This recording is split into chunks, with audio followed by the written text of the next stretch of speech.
శుక్లాం బ్రహ్మవిచారసారపరమామాద్యాం జగద్వ్యాపినీం వీణాపుస్తకధారిణీమభయదాం జాడ్యాంధకారాపకాం హస్తే స్ఫాటికమాలికాం విదధతీం పద్మాసనే సంస్థితాం వందే తాం పరమేశ్వరీం భగవతీం బుద్ధిప్రదాం శారదాం.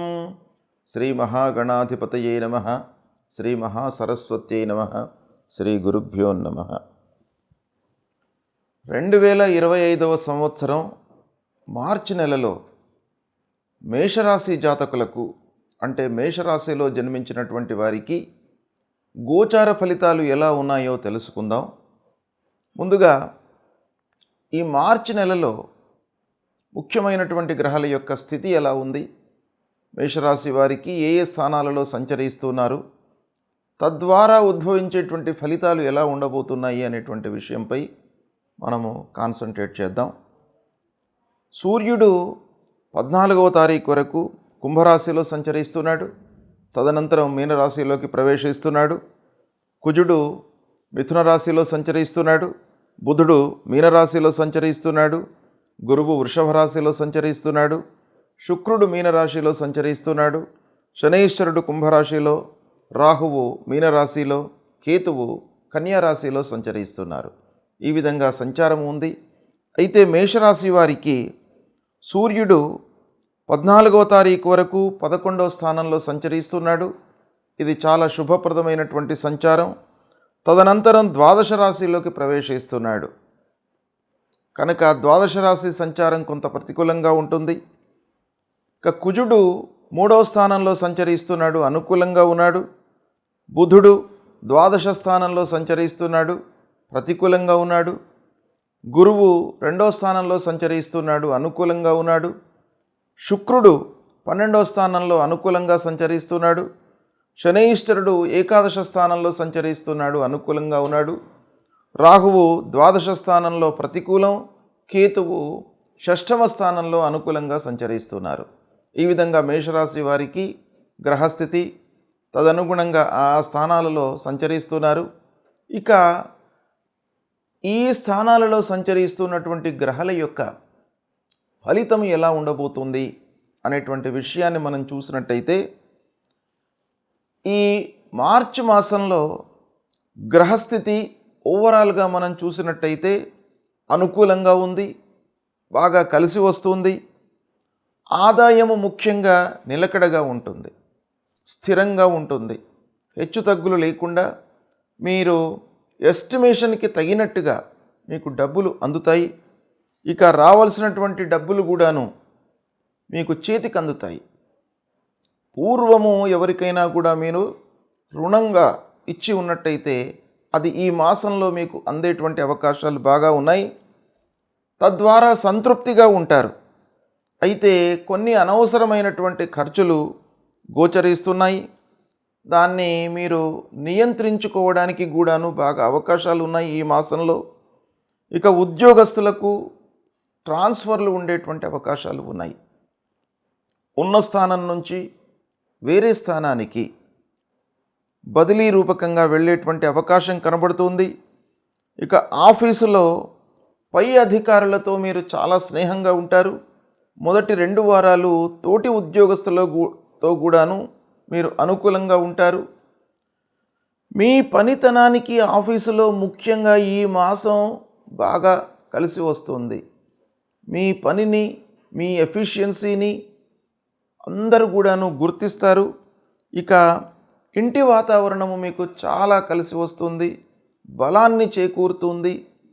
మీకు ఒక ఇంటి వాతావరణము సుఖమయంగా, ఆనందంగా ఉండడం మూలకంగా మీరు బయట ప్రపంచంలో కూడాను సంతృప్తిగా పనులు చేయగలుగుతారు, సంతృప్తిగా ఉంటారు. ఓవరాల్గా బయట పనులపై చాలా మనస్సు నిలిపి శ్రద్ధతో చేస్తుంటారు. నలుగురిలో మంచి పేరును సంపాదిస్తారు. వివాహాది శుభకార్య ప్రయత్నాలు ఫలిస్తాయి. ఇంటిలో శుభకార్యాలు జరుగుతాయి. మీరు కూడాను శుభకార్యాలకు, ఫంక్షన్స్కి అటెండ్ అవుతారు. ఇక ఆధ్యాత్మిక సాంస్కృతిక కార్యక్రమాలకు కూడాను హాజరవుతారు. ముఖ్యంగా దైవికమైనటువంటి కార్యక్రమాలపై మనస్సు నిలుపుతారు. విందులు వినోదాలలో కూడాను పాల్గొంటారు. ఈ మాసంలో విద్యార్థులకు ఈ మాసము చాలా అనుకూలమైనటువంటి మాసం. విద్యార్థుల విషయంలో తల్లిదండ్రులు మంచి నిర్ణయాలు తీసుకుంటారు. ఉన్నత విద్యపై మంచి అవగాహనతో ఉంటారు. నలుగురిని అనుభవజ్ఞులను కలిసి విద్యా విషయమై ఉన్నత విద్య కొరకై మీరు ప్రయత్నాలు వారితో చర్చించడము చాలా మీకు కలిసి వచ్చేటువంటి అంశం ఈ నెలలో కనబడుతుంది. ఇక విద్యార్థులు ఉన్నత విద్యకై విదేశాలకు కూడాను వెళ్ళేటువంటి అవకాశం బాగా కనబడుతుంది. కొంత కష్టించి చదివినట్టయితే విద్యార్థులకు మంచి సంస్థలలో ప్రవేశం లభించేటువంటి అవకాశం కూడాను ఉంది. ఇక చదువు పూర్తయి ఉద్యోగ ప్రయత్నంలో ఉన్నటువంటి వారికి కూడాను ఉద్యోగం కలిసి వస్తుంది. కొత్త ఉద్యోగంలో చేరుతారు. ఈ మాసంలో మీకు ముఖ్యంగా ఆదాయం ప్రారంభమవుతుంది. ఈ విధంగా గ్రహస్థితి మూలకంగా మేషరాశి వారికి మార్చి నెల అన్ని విధాలుగా బాగా కలిసి వస్తుంది. అయితే ఇక్కడ ముఖ్యంగా సూర్య భగవానుడు 3-4 వారాలలో కొంత ప్రతికూలంగా ఉన్నాడు కనుక ఆరోగ్య విషయమై కొంత జాగ్రత్త తీసుకోండి.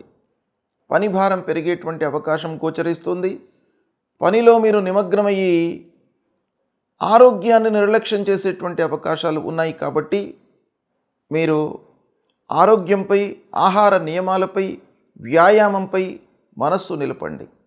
అది చాలా మీకు కావలసినటువంటి అంశం. ఇకపోతే రాహువు 12వ స్థానంలో ఉన్నాడు కనుక సమయస్ఫూర్తితో నిర్ణయాలు తీసుకోవడం చాలా అవసరము. ఏ సమయానికి ఏ విధంగా మనం రియాక్ట్ కావాలి అనేటువంటి విషయాన్ని మీరు మనసులో నిలుపుకొని తదనుగుణంగా నిర్ణయాలు తీసుకున్నట్టయితే ఈ మార్చి మాసంలో మీకు బాగా కలిసి వస్తుంది. ఇకపోతే సూర్యుడు, బుధుడు, రాహువు కొంత ప్రతికూలంగా ఉన్నారు ఈ మాసంలో. కాబట్టి ఈ గ్రహాల విషయమై మీరు పరిహారం చేసుకున్నట్టయితే కూడాను మీకు బాగా కలిసి వస్తుంది. ముఖ్యంగా రాహువు 12వ స్థానంలో సంచరిస్తున్నాడు. కొంత మానసిక ఇబ్బంది, అనవసరమైనటువంటి విషయాల గురించి పదే పదే చర్చించడం మూలకంగా కొంత ఆందోళనకు, భయానికి అప్పుడప్పుడు గురయ్యేటువంటి అవకాశం ఉంటుంది. కాబట్టి రాహువు ప్రీత్యర్థమై రాహువు మూలమంత్రాన్ని మీరు పఠించండి. ప్రతినిత్యం కూడాను అర్ధకాయం మహావీర్యం చంద్రాదిత్య విమర్దనం సింహికా గర్భసంభూతం తం రాహుం ప్రణమామ్యహం అనేటువంటి ఈ మూలమంత్రాన్ని పఠిస్తూ అమ్మవారి దేవాలయానికి వెళ్ళండి. అమ్మవారి యొక్క అనుగ్రహాన్ని పొందండి. అమ్మవారి దేవాలయానికి వెళ్ళి మీరు ప్రతినిత్యం కూడాను అమ్మవారి యొక్క దీవెనలు తీసుకున్నట్టయితే ఆ అమ్మవారు అన్ని రకాలుగా మీకు మానసికంగా మనస్సును ఒక స్థిరమైనటువంటి విధానంలోకి తీసుకువెళ్తుంది. తప్పకుండా మీకు అమ్మవారి యొక్క అనుగ్రహంతో మంచి పనులు జరుగుతాయి. అదేవిధంగా సూర్య భగవానుని కూడాను ఆరాధించండి. ఆదిత్య హృదయం వినండి, సూర్యాష్టకం చదవండి, సూర్య నమస్కారాలు చేయండి. స్నానం చేసిన తర్వాత ఎండలోకి వచ్చి 12 మార్లు మీరు సూర్య నమస్కారం చేసినట్టయితే, నమస్కార ప్రియో భానుహు అన్నారు కాబట్టి సూర్యుడు కేవలం నమస్కారం మూలకంగా మీకు అనుగ్రహిస్తాడు, మీకు ఆరోగ్యాన్ని ఇస్తాడు. కాబట్టి ఇది మరవకుండా ప్రతినిత్యం కూడాను సూర్యుడికి నమస్కారం చేసుకోండి. మీకు అన్ని రకాలుగా కలిసి వస్తుంది. ఈ మార్చి మాసం మేషరాశి వారికి చాలా అనుకూలంగా ఉంది. సద్వినియోగపరచుకోండి. శుభ ఫలితాలను పొందుతారు. శుభం.